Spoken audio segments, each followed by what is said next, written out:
Et si on pouvait décoder les règles cachées qui gouvernent la vitesse de tout, de la caramélisation du sucre à l'efficacité d'un médicament dans notre corps, c'est exactement ce qu'on va faire aujourd'hui en plongeant dans ce qu'on appelle l'ordre de réaction. Alors, pour commencer, une petite énigme du quotidien. Vous êtes-vous déjà demandé pourquoi le corps semble éliminer l'alcool à un rythme de croisière toujours le même, alors qu'un antibiotique, lui, disparaît beaucoup plus vite au début quand sa concentration est élevée? C'est curieux, non? Eh bien, la réponse se cache au cœur de la biochimie. La clé de tout ça, c'est un concept fascinant, l'ordre de réaction. C'est un peu la règle du jeu caché de la chimie. Elle nous dit exactement comment la vitesse d'une réaction change en fonction de la quantité de ses ingrédients. Mais avant de plonger dans les détails, revenons à une idée toute simple. Chaque réaction chimique a sa propre vitesse. C'est un peu comme pour les voitures finalement. Il y a celles qui avancent tranquillement, et puis il y a les véritables bolides. D'un côté, on a des réactions plutôt lentes. Pensez au sucre qui caramélise doucement dans une poêle, ça prend son temps. Et de l'autre, on a la rencontre explosive entre l'hydrogène et l'oxygène, ça, c'est quasi instantané. C'est là qu'intervient notre concept du jour, l'ordre de réaction. C'est en quelque sorte le nombre magique qui nous dit précisément comment la vitesse d'une réaction est liée à la quantité de produit qu'on a au départ.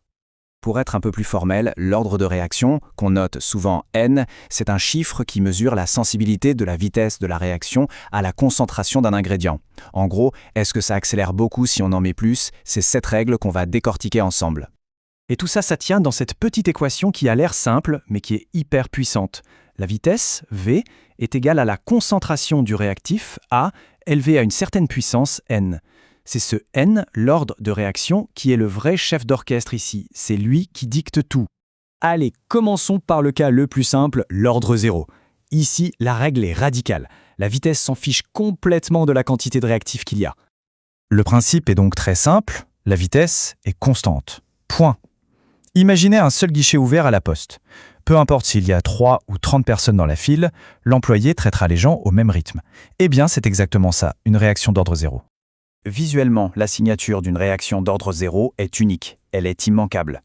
Si on trace un graphique de la concentration en fonction du temps, on obtient une belle ligne droite qui descend. C'est la preuve irréfutable que l'on est bien face à un ordre 0. Et ça, ce n'est pas juste de la théorie, on l'observe dans des cas bien réels, ce qui nous ramène directement à notre énigme de départ. Quand le foie métabolise l'alcool, l'enzyme qui fait le travail est complètement saturée, comme si elle était débordée. Du coup, elle bosse à sa vitesse maximale, peu importe la quantité d'alcool qui attend. Bon, passons maintenant à l'ordre le plus courant, surtout en biochimie, l'ordre 1. Là, c'est différent, la vitesse est directement proportionnelle à la quantité de réactifs qu'il reste. La règle de l'ordre 1 est assez intuitive en fait. Plus il y a de réactifs, plus la réaction va vite. Et logiquement, à mesure que le réactif est consommé, la réaction ralentit progressivement.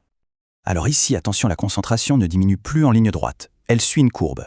L'astuce des chimistes, leur moment eureka en quelque sorte, c'est de tracer non pas la concentration, mais le logarithme de la concentration.